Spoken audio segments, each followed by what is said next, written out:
Thank you very much, Honorable Member. And now for the Honorable Minister of Culture, Youth and Sport, the Honorable Charles Ramson, on his birthday.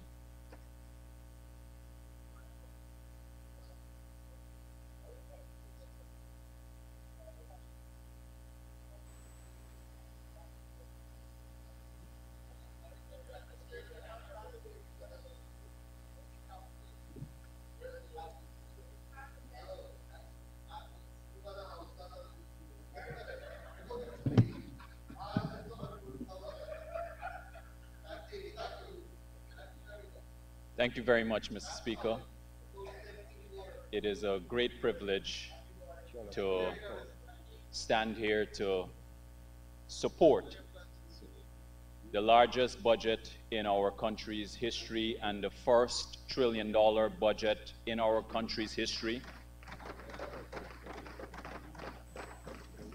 And I'm not going to be unkind to the previous speaker. I'm going to chalk it down to her first attempt at shadowing this ministry. But her presentation was emblematic of all of the presentations that I've heard in the last day and a half, which is that it reminds me of the Essequibo River. Wide at the mouth, narrow at the source. Narrow at the source.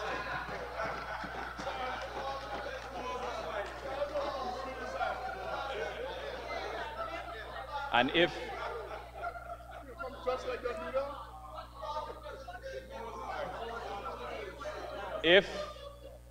the honorable member was really interested in culture, she would note and read on the very same flyer that she was referring to that it was a literary festival, not literacy festival. But I'll leave that to one side. And she's a teacher. She's a teacher.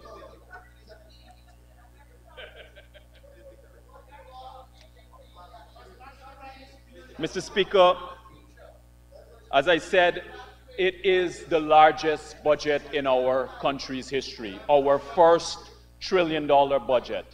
And I remember the days, Minister Ashney, in 2009 when I had the privilege of witnessing the first budget presentation in my life.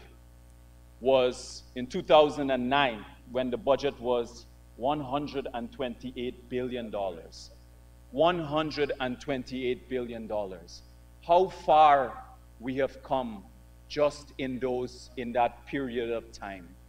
And many times when we would have the dialogue about the development of our country, the questions would always be asked about why it is that our country is not developed and is not as developed as other countries.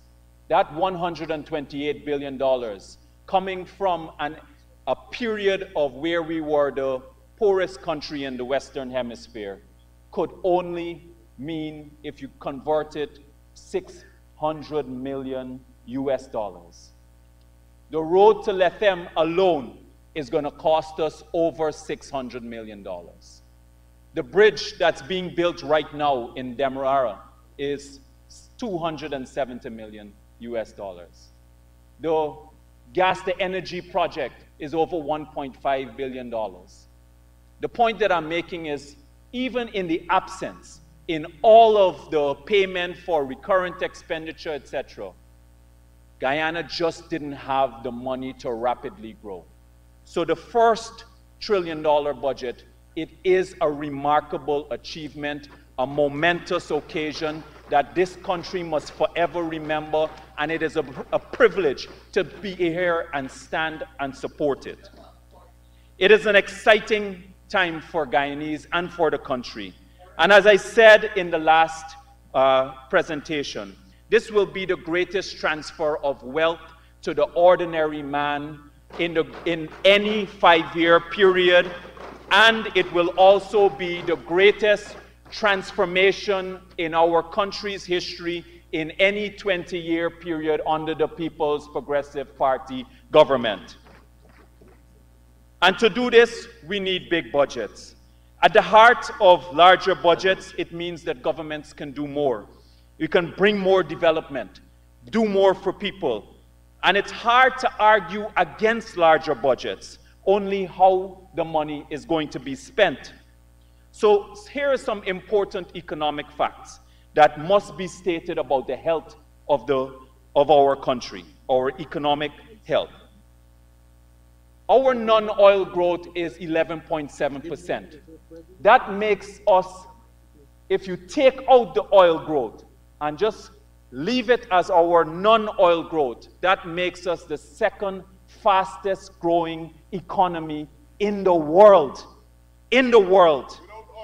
Our debt to GDP ratio is one of the lowest in this part of the world. The US, because I heard the honorable member, Ms. Finance, speak about debt and how we are being burdened with debt. The debt to GDP ratio in the United States of America is 122%. What is that in terms of the debt burden that she refers to? On the 325 million people in the United States, it's 100,000 US dollars, 20 million Guyana dollars. In Brazil, it is 85%, Canada, 68%, Mexico, 50%. In Barbados, it's over 100%. Jamaica, 72%. Trinidad, 53%. Guyana, it is 27%. Our current account balance is in a surplus. We had an extraordinary year of achievements. This is despite facing the greatest threat to our territory that we have ever seen in our country's history. And His Excellency President Ali led Guyana, led our team, led our government, led this nation to resolve that issue so that we can breathe comfortably. Now, it was the greatest threat on our territory. And just before he left to go to Argyle in St. Vincent, the opposition and the members that are connected to the opposition, the Mr. Asking for your friend, who doesn't know the difference between 33 and 32, kept saying that we should not go. His Excellency had the courage to go. He led our country there and resolved the issue. So, we also obtained our seat, the largest vote in the UN for the UN Security Council. We had many foreign secretary visits, including that of the Secretary of State for the United States of America. The Emir for Qatar came here too. India, etc. We have 12 branded hotels under construction, many of them Guyanese owned. 7,000 scholarships awarded last year, 21,000 in total. You had over 10,000 house lots being allocated, 30,000 in total. Schools under construction, more teachers in training, the highest grades that we've ever had. We have 12 hospitals under construction, and 6 will be completed before 2020 or by 2025. Amazing results in telecommunication, in telemedicine. We have 5 oil and gas projects already approved. Public Works completed 2,600 projects in just last year alone, 4,000 since 2020. Amerindian villages received $4.6 billion directly to the villages themselves. All of them received it from the sale of our carbon credits, which was a world-class achievement for us. No other country in the world was able to secure that, led by Minister Vic and the Vice President. A new cell phone operator has entered the market after the People's Progressive Party liberalized the telecommunications sector, which APNU failed to do, despite promising that they did that. We did that without any transfers to our account. There are over 10,000 cars being registered every 5 months in this country. Every 5 months a new car is being registered by the ordinary man. Tens of thousands of homes in this country are either being built or renovated. Again, the ordinary man. Interest rates are the lowest that they have ever been in this country's history, and it is now comparable to the United States of America, Canada, the UK, and all of the developed world. Right here, because of the macroeconomic management in this country. And despite the misgivings and the misunderstandings, that is not what caused the financial crisis in 2008. It was things like financial instruments, credit default swaps, and collateralized debt obligations, where those were securitized financial instruments that were packaged as AAA products and then sold on to the rest of the world, which caused the entire world to go into, first, a credit crunch, and then go into a global financial crisis. So the person who is shadowing Minister Ashney as the Minister of Finance, 10 versions of them cannot shadow Minister Ashney. 10 versions combined cannot manage. And I don't know what is the debate about shadows. These are jumbies. These are not shadows, these are jumbies. They are talking a lot of voodoo economics here. So you have Guyanese who are traveling, ordinary Guyanese traveling in and out of the country. Ordinary people. Guyanese are now... Honorable Minister, we have the Honorable Chief Whip for the opposition. Mr. Speaker, Standing Order 41-2, insulting or using derogatory names to describe members of the House. The honorable members just described the opposition members as zombies. No, I said it's not shadows. I didn't say they were. So you're not shadow, they're zombies. What is the problem? Honorable, thank you, Honorable Chief Whip. Honorable Minister, please let's refrain from any imputation. Thank you. As I was saying, thank you very much, Mr. Speaker. Guyanese are traveling in and out of the country. Ordinary Guyanese are traveling in and out of the country like never before. Guyanese are now sending their families overseas money. They're sending their families overseas, with the exception of maybe the leader of the opposition, Aubrey Norton, who I have an article published in Stabrook News where it says Aubrey Norton blocked by MoneyGram for receiving $500 US, likely as a result of anti-money laundering law. And what's interesting in relation to that, though, I mean, I couldn't help but notice, and if I will lay this over, that when he was blocked by MoneyGram, he issued a statement on his page. And do you know what? He issued on his statement? He called for a boycott of MoneyGram. This is a true story. The leader of the opposition called for a boycott of MoneyGram. $500 US. So it has been a stellar year, Mr. Speaker, for the government of Guyana. And even when Tony Blair, the cabinet will know that even when Tony Blair came here, he was impressed by the work that was happening here. He said that he's been around the country, around the world, and he's seen so many things happening, and he's never seen this pace of development happening anywhere in the world. And the oppositions will always argue against a budget. I've been around budgets for 15 budgets now. At budgets, oppositions will always argue against them. So last year, we had them argue against infrastructure spending.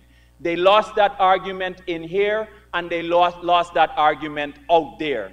Now, now they're trying to argue that we should not have this scale of infrastructure development.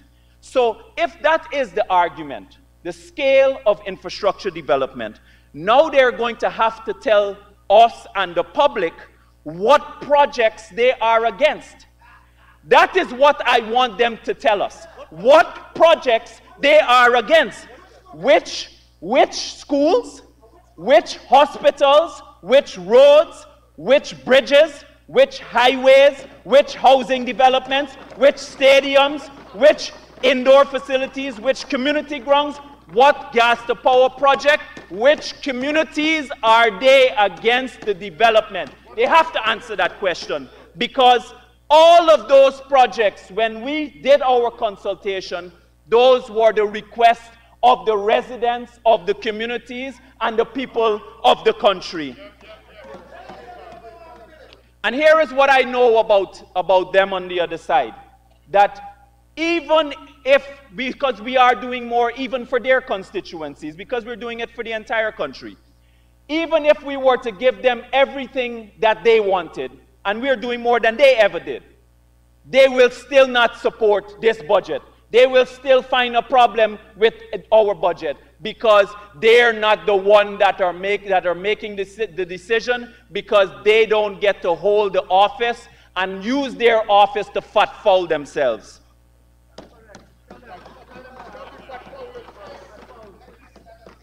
And here is what I can say, I don't know why they keep telling people that they will win the next election. They just had a rally at Burnham Court, and they couldn't even fold up a basketball court with people. They couldn't even fold a basketball court with people. And the same man that you have an obsession with, the Vice President, Jack Deo, maybe if you learn something from him, you can actually win an election. This is a man that has already won 3 elections, and one of those elections, he put you out of office. Ray Lewis taught me, you can never become the master unless you learn from the master.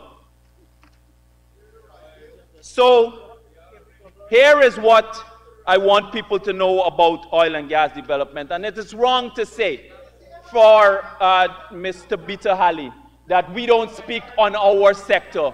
We have given 2 hour press conferences on our sector. And here is what I want people to know very clearly, and I see the media making comments about this.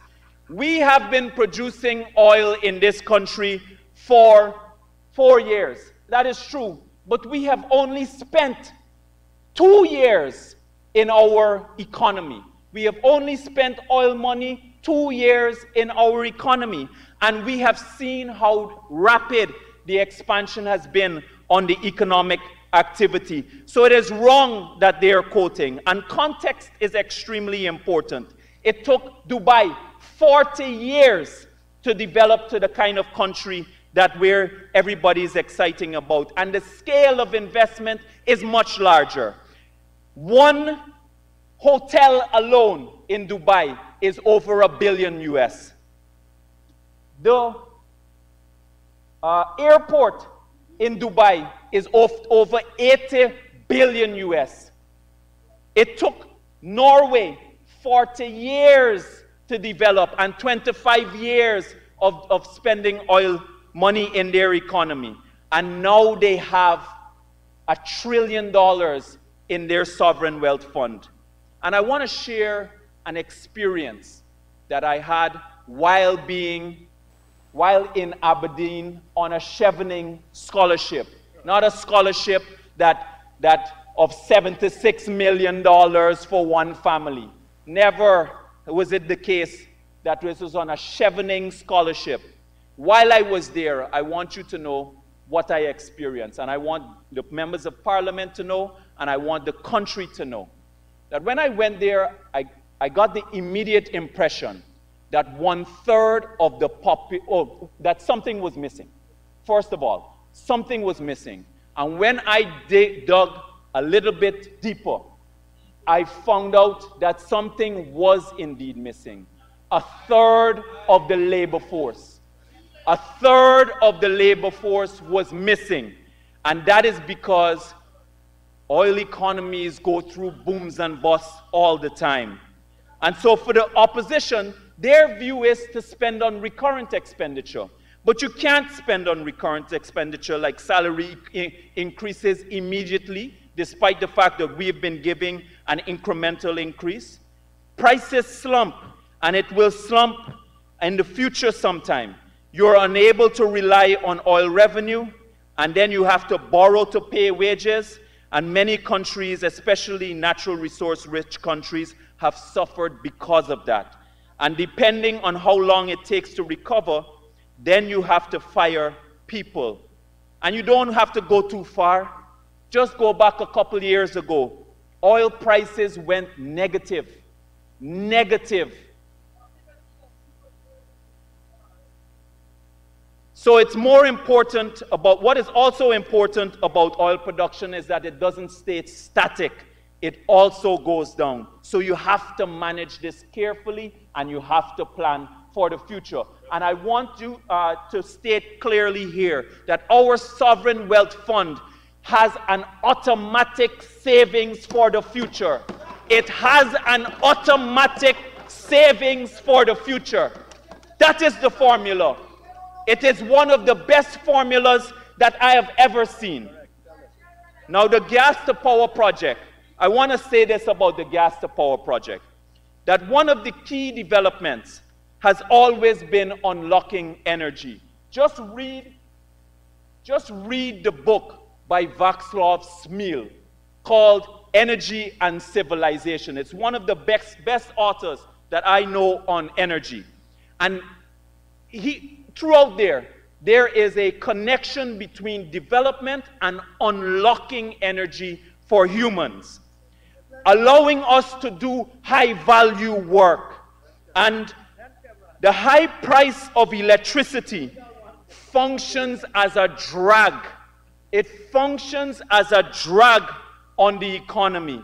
Imagine trying to run a race with 100 pounds, and you are the only one who is running this race with 100 pounds, and all of your competitors, they are running without weights. That is what it means to have a high cost of energy in our country. So for the decades of development period that we've been trying to develop, this high cost of energy has been dragging us and dragging us. This is the first time where we will get an opportunity to unleash our economy, unleash the value for this economy. All of the things that you hear that the leader of the opposition talk about, those are just figments to him. Those are just terms, agro-processing and all that kind of stuff to make him sound as though he knows what he's talking about. If the business people could have made the investment and have made money, they would have done it a long time ago because it would have been in their interest to do so. The fact is, we are uncompetitive from an energy standpoint, and that is why it is important for us to get lower cost of energy in our economy. Now I want to turn to the Ministry of Culture, Youth and Sport. This, Mr. Speaker, when I started here, our ministry had $2.4 billion. $2.4 billion.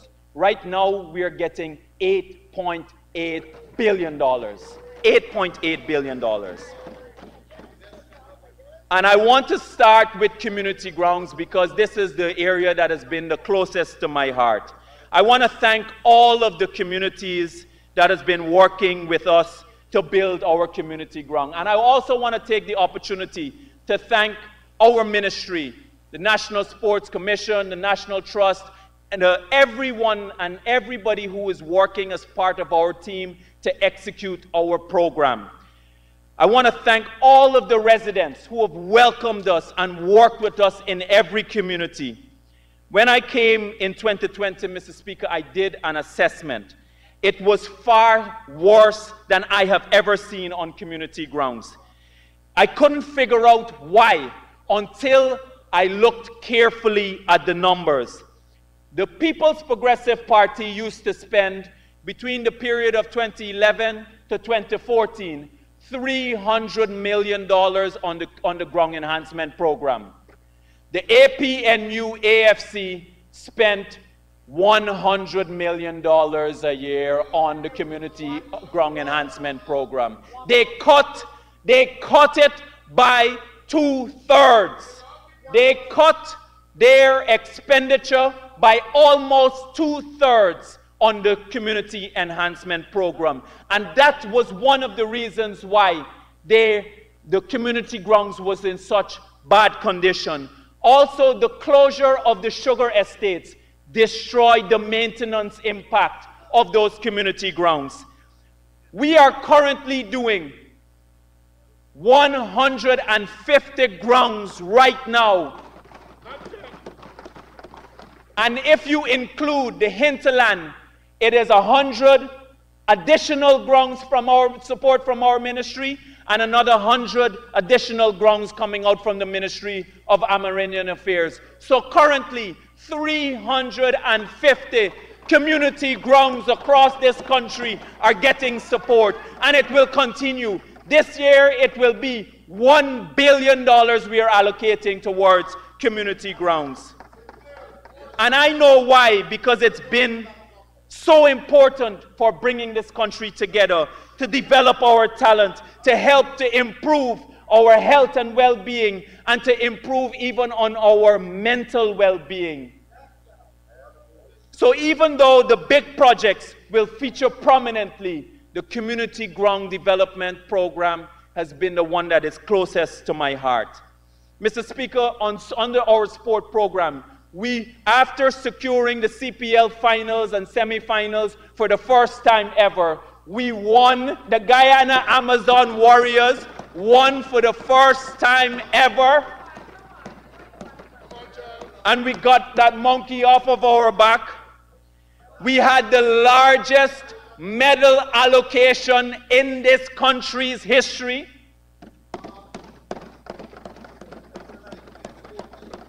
I want everyone to know that facilities has always been our biggest problem. Even though the APNU AFC did nothing but the Durban Park in their 5 years, where they spent $1.4 billion on Durban Park, and $600 million is unaccounted for, cannot be found, and that is what they consider complete. That is not complete, that is complete of fraud. Complete of fraud. We are currently building 5 stadiums, 6 indoor facilities, and these are multi-year projects. Multi-year projects. I've spoken about the number of projects, the gymnasium, the racket center, the squash court building that we completed, and though that doubles court is being installed as we speak, the folks have already come into the country. That court will allow us to host in the region, the only country that will allow us, other than one other location, to host international squash. We completed the installation of the track, in Linden, what the APNU AFC failed to do in their period, misled this country. They did not even purchase the synthetic material. We completed the installation of that track. We resurfaced the track at Lenora. We completed the installation of international standard lights at Anna Regina, New Amsterdam, Iflot, Mackenzie, Linden, and Bayrock will soon get theirs. International standard lights. We completed the international fast-drying multi-purpose grounds in Anna Regina, Linden, Albion, and we also, at the National Stadium, we installed for the first time ever our electronic scoreboard, multi-screen electronic scoreboard. We commenced the construction of a new stand at the Guyana National Stadium. We also started doing stands at the synthetic tracks, and those will be added. There are new stands being constructed now, and we commenced the multi-purpose halls in Region 1, Region 3, Region 7, Region 8, and Region 9. for the first time ever, indoor facilities in other regions other than in Region 4. First time ever.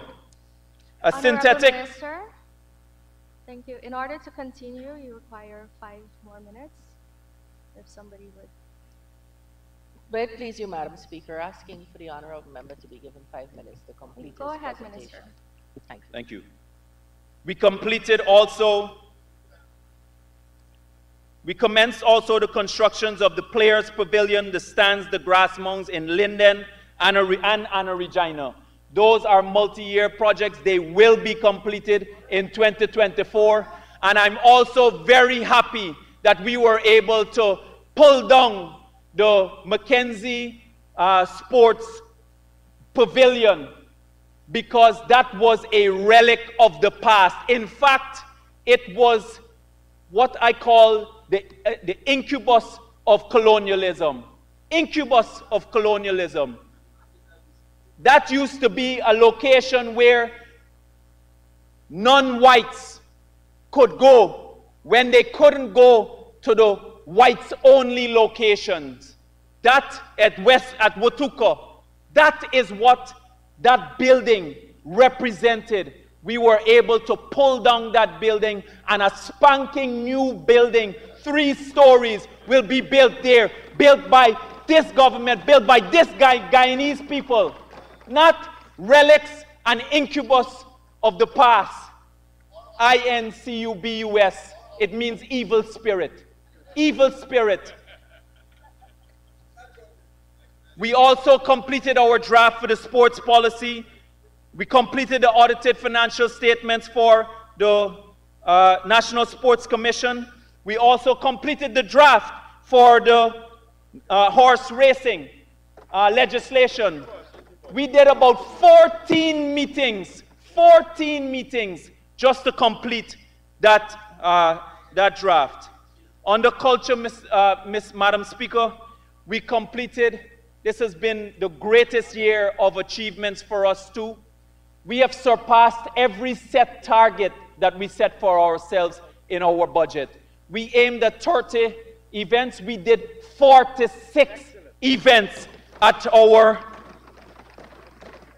I won't list them all because we're running out of time, but I do want to list a few.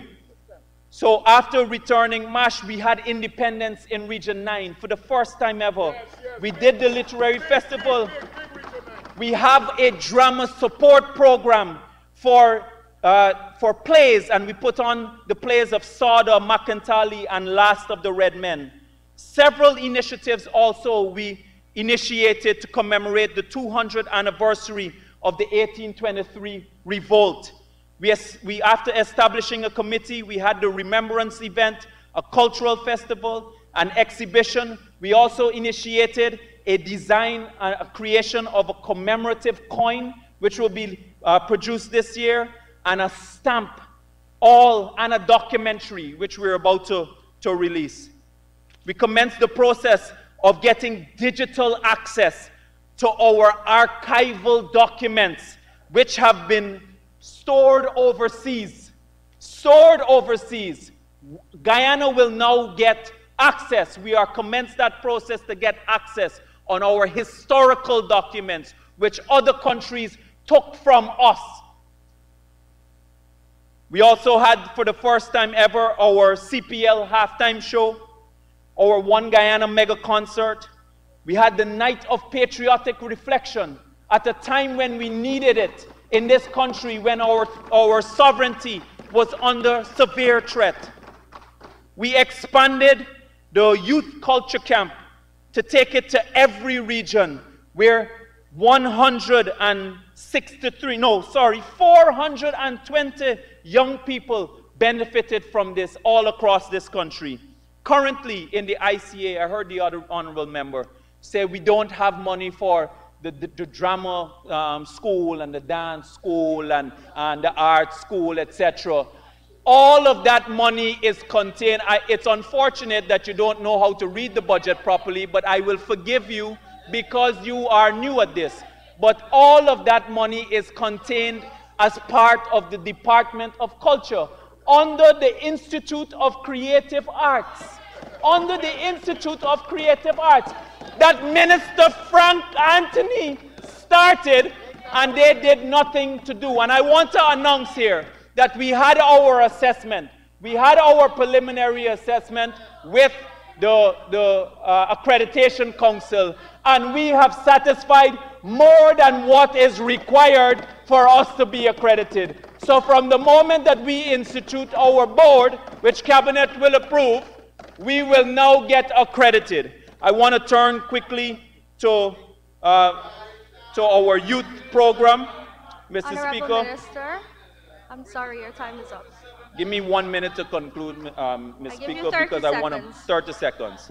I want to show to the public what we were able to get our institute. We got for the first time our institute accredited. Accredited all these years. They were producing, they were giving young people certificates. We worked extremely hard. I want to give credit to our youth department and the director of youth. We worked extremely hard to make sure that we got that institute accredited so those young people can get certified, accredited certificates. And I want to conclude, Mr. Speaker, by saying I heard Mr. Ganesh Mahipal speak about them coming back into power. And I wanted to refer to a post that he made.